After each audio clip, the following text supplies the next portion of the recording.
Hello everyone and welcome to our 1000 subscribers celebration video. Honestly, thank you everyone for showing your support to this humble channel. I can't express enough my gratitude to all of you. I was planning to post a video yesterday on a Sunday, but after I played this game I stopped the editing and decided to post this one instead. Well, if you were wondering the game plan, it was thanks to Sir Megamaster 360 that I got the idea of lethal tempo and cosmic drive. And it seems a lot of you liked that idea as well. Well, let's hope this idea is looking as good in-game as it does on paper. To be fair, I changed the setup completely, except for those two picks. The build that we will be going for is totally around speed. In other words, we will be referenced by just this sentence. Where is Volibear? He was just here. We will be so fast that the enemy won't realize what happened. Was he here, or is he there? The build core items will be the following. Cosmic Drive is our first or second item. Hull Breaker, similarly as a first or a second depending on the start of the game, and the third hopefully is Dead Man's Plate. But if I feel the need of more damage, depending on what type of game is this, but I ideally would like to get that item and create the true incarnation of the Flash as Volibear. Outside of the build, I am still trying to adopt the mentality of me, myself, and I, and not care much about what my team is doing and who is playing with me. But it is pretty hard in Emerald Elo since you get to be with certain individuals that you can't help yourself, but just feel sorry for them. It is as if you choose to not look at your colleagues at work, but one of them is totally naked in the middle of the office, and on top of that, he is your supervisor, and you need to make certain affairs with him. It is pretty damn hard to not look if you get what I mean, and this feeling is exactly the same when you get a feeding Yone in the mid lane. The enemy team also is a peculiar one, Rel in the jungle and Kayn in the mid lane with. So based on all those random facts, I deemed that this game will be a tuber since it got a lot of nice elements that we can all learn from and hopefully enjoy the gameplay. So, what is our game plan to win? Will I gank top, mid, or bot side? The answer is simple. We are going to gank all of those and focus our gameplay on simply ganking. The good thing about Barry Vallon, as long as he is alive, he can be anywhere and everywhere all at once. I am talking about a constant 500 movement speed in the jungle and insane acceleration towards enemy on 4-wheel drive mode. So yeah, in this mode you shouldn't care much about who to gank as your ally but who to run down for the enemy.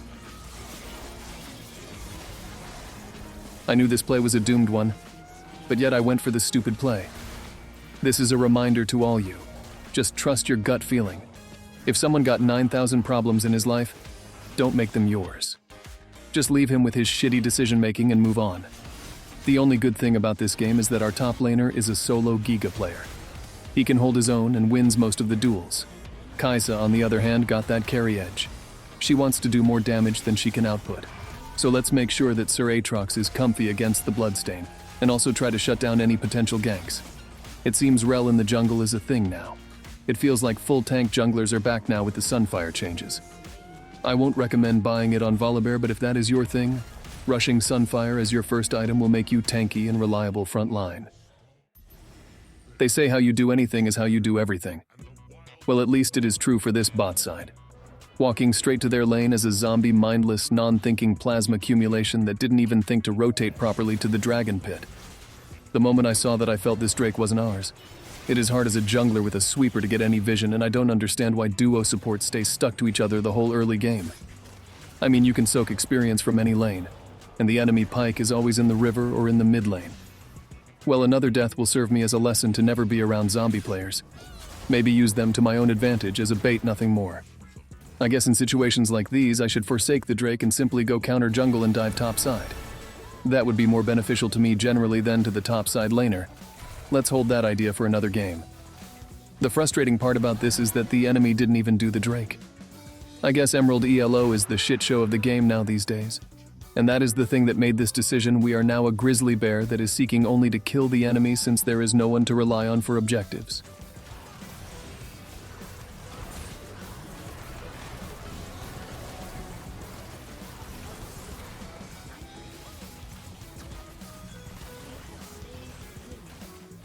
The Cosmic Drive Rush feels nice, especially against squishy targets. This item is a hidden, overpowered pick because it gives Volibear everything it needs. It gives even attack speed due to Volibear passive. The one issue about it is that you are a glass cannon bear.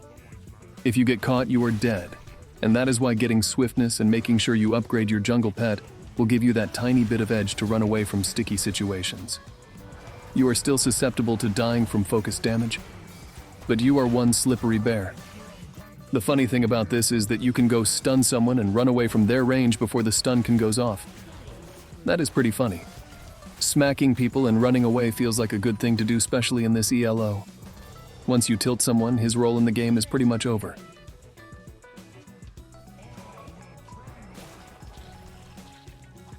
This game is heavily packed with deadly plays on both sides, and having the extra speed is a great advantage since you can join distant fights or simply go to the other side of the map to apply pressure and end the game.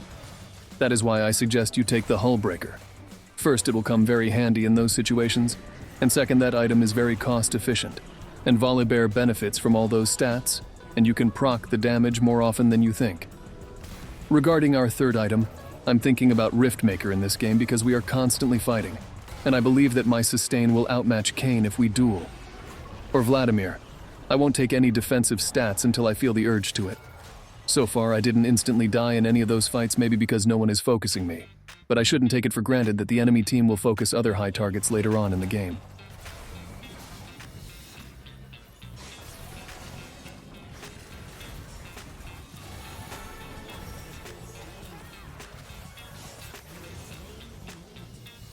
I guess Seraphine players are known for their good looks, but not their intellect.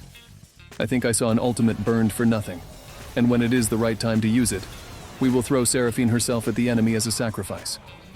This is a good demonstration of no coordination among a team, and the only way to fix it is by not grouping. Not everything needs to be perfect in every game. It seems in this game individual performance is much better than grouped fights.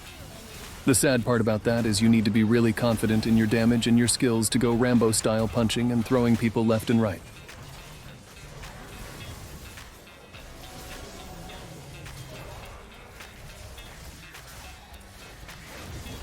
I'm sure that last knock-up hit my toe and not my leg. I would call a replay on that last fight. Sometimes the hitbox in this game are calculated including your shadow or something like that. The only positive thing going on about this game is that my team are playing badly, and the other time are flaming each other. Even though we make bad plays, it seems no one reacts to it in all chat as if everyone is chat restricted. Well, at least I am banned again from typing due to some unsavory evil laughs I typed in chat. I simply kept laughing and I got banned, and with that I reached level 0 honor. I will consider that as my own badge of honor, truly deserved, and it symbolizes how much trust I have in my team every game. For example, these guys are committed on fighting no objectives or any brain use to trap the enemy in a better position. The only thing left for me is either follow their stupid call or go to another lane and split push. Let's hope this goes a little bit in our favor. Even though I don't like fighting in the jungle, but the blue pet makes fights around the bushes feel so smooth on Volibear, as if I am gliding. The difference with having slow and having extra movement speed is that you forsake the damage and expect your team to target the impaired enemy and kill him. But when you have the speed to keep with running enemies, you have to do the damage yourself and make sure you come out intact with your high mobility. Now back to our team. This Yone can't ruin the game more for us. Instead of waiting for the enemy to come on the pit and burn their mobility, he went to Tristana, took a max-stacked bomb with him, and came back with a parting gift to kill Seraphine. Ain't that something? Even a mastermind couldn't have thought of something better to ruin the game and look like you are helping instead. Stupidity is limitless, and there is no cure for that disease. Is it just me or these guys are on autopilot mode or something even worse? I decided to drop the Baron for later on until everyone ultimates are up. But this is really something different. It is if I am playing against Doom bots with regular bots on my side. The crazy part is that no one is warding in this game. We are simply walking in the dark. They should add a specific notification in the game that says, "No wards on the map." You have no mana, my friend. Earlier, he survived that last tower shot in the bot side fight due to Triumph, and no, he is dead because he didn't take presence of mind. Hence, we are even, if we consider that kill for this one.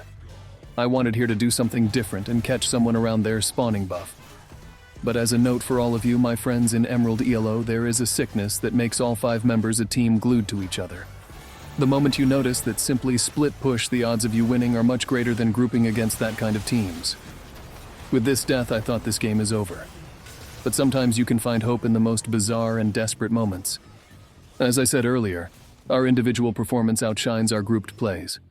In other words, Atrox, Kaisa, and myself can indeed do good plays consistently alone. Yon, on the other hand, got the Katarina effect. Smash your face and voila, a double kill. That is why no one is flaming this feeder, because we are trusting the champion, not the player. With this mini comeback, have a chance at winning, I believe.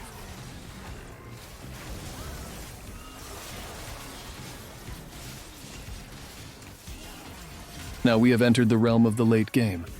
One must not die or disrespect the damage of any of the enemy team champions. Also, we have acquired the ultimate build form, and I don't think have a fifth item for now. If you guys have any suggestion about the build, I'll be much appreciated. The only thing that I would want is simply more speed. Anything else is a bonus at this stage of the game. If you notice carefully, you will find that my stats don't have any resistances bonus. Yet in almost all fights I survive enough to output all of my damage, and this is due to the Omnivamp and that consistent DPS get outmaxed by sustain. But it is a giving that not in every game this build will serve the same purpose. Maybe it is a fighting build now, and on another game, it is a totally debuff build to tilt and destabilize the enemy team. With that being said, we managed to get a solid comeback now and get the Baron buff. The funny part is that we don't have a Nexus tower and the enemy don't have teleport, so it is a quick draw team, and the first to reach the enemy Nexus will most likely end the game.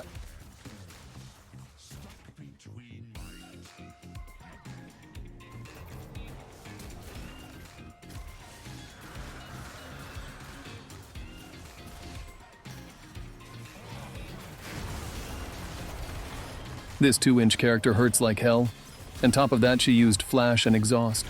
What a weird way of playing the game. I guess these type of players carry by stealing 1 kill every 5 minutes. But her death is really good for us since most of the kills are on Kayn and Tristana. I am thinking of taking some armor because I plan now on forcing my way through the lane by tanking towers, and the only option that comes to one's mind is the Dead Man's Plate, since it synergizes well with the build, but I think I read somewhere that stacking movement speed is counterproductive. Hence, I might take something else after some research. Regarding the team, we are all winning individually rather than winning as a team, but a win is still count a win nevertheless. And I really want to duel that Kayn, the embodiment of Spell Vamp against Thunder itself, feels like a fun fight in my opinion. But a pussy in life is also a pussy in death, and all his plays were around other players. Most likely he is seeking weaker foes to dominate and tilt us into surrendering. Well, not on my watch, buddy. And here it is, the first ace in the game that is well-deserved, and it happened without me. I always wonder, humans are a very weird existence, from the dumbest to the best, and again to the stupidest thing to ever grace this earth. But fear not, we are not useless at all. A part of our build is meant for structures, and sometimes that 1 second extra auto attack is the difference between a victory or a defeat. Alas, 1 auto attack after watching the replay. I don't know if Seraphine would have made a difference, but did happen, and the only way to go is forward. And I stated at the start of the game, I am Barry Volin, and I have a dream. A dream that is simple, manly, aspireable, rememberable, and timeless. It is a dream of a bear going against all odds to end the game single-handedly against a broken composition. This can be done when your team are reliable, but when life gives you feeders, you simply go the flash mode and end the game in 1 step towards one truth, and that is, this build is fucking fun. And with that, my dear viewers, I leave you with this backdoor until another video. I hope you have enjoyed it, and don't hesitate to leave me a comment about how to improve the build, and make sure to subscribe if you are new to the channel. As always, good luck in what you do, and take care everyone. Peace.